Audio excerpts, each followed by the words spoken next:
Selama bertahun-tahun, dunia peperangan telah berevolusi, mencapai dimensi baru dengan peralihan dari pertempuran darat ke dominasi di berbagai area, termasuk udara dan luar angkasa.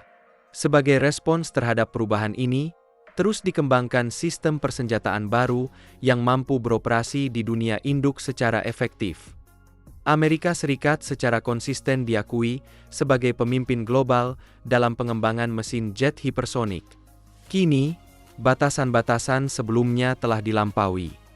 Diperkenalkanlah mesin jet tempur bernilai miliaran dolar, simbol supremasi dan dominasi di medan tempur modern. Namun, seberapa besar arti kehadiran teknologi luar biasa ini? Mampukah negara-negara lain menyamai ambisi dan kemampuan agen perubahan baru ini?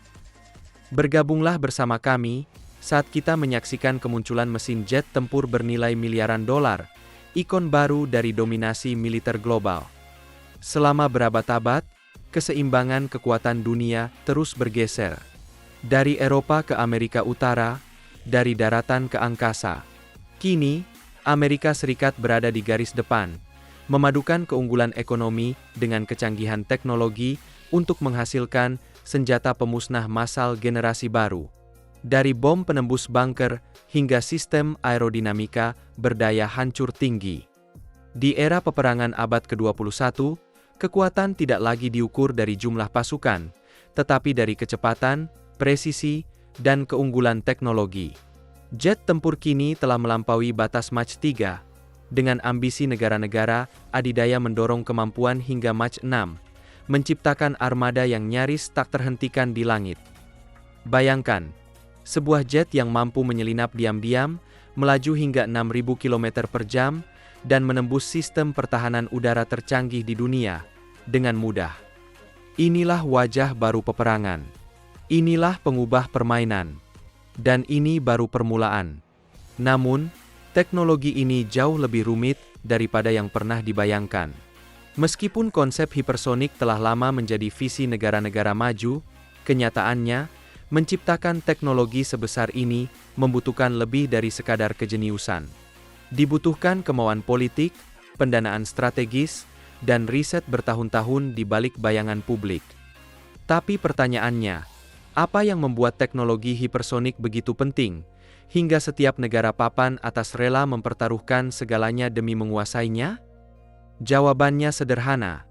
Teknologi hipersonik adalah pengubah permainan di semua lini.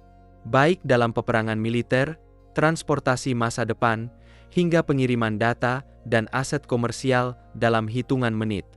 Negara seperti Amerika Serikat dan Tiongkok kini terkunci dalam perlombaan tanpa akhir.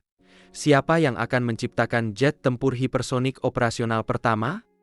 Tiongkok, dengan segala ambisinya, telah mengalami campuran antara kegagalan dan keberhasilan. Hingga kini, mereka masih belum mampu memproduksi mesin hipersonik yang stabil dan dapat dioperasikan dalam jangka waktu panjang, bahkan untuk penerbangan non-militer. Sebaliknya, Amerika Serikat telah berhasil melangkah lebih jauh.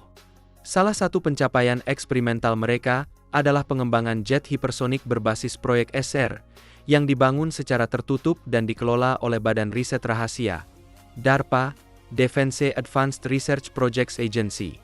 Di situs mereka yang dijaga ketat, teknologi ini bukan sekadar prototipe, melainkan fondasi masa depan.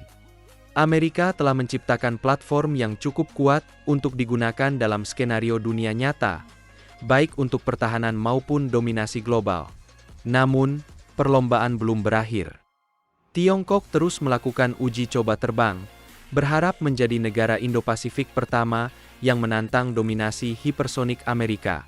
Di langit yang tenang, perang dingin baru sedang dibentuk. Dan kecepatannya melampaui suara. Namun, meskipun Amerika Serikat masih memimpin dan Tiongkok mengejarnya secara agresif, perhatian dunia kini tertuju pada pemain lain yang mulai menunjukkan taringnya. Sebuah negara yang sebelumnya dipandang tertinggal kini mengejutkan dunia, Rusia.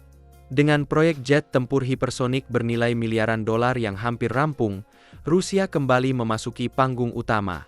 Ini bukan sekadar pengembangan teknologi, ini adalah pernyataan kekuatan.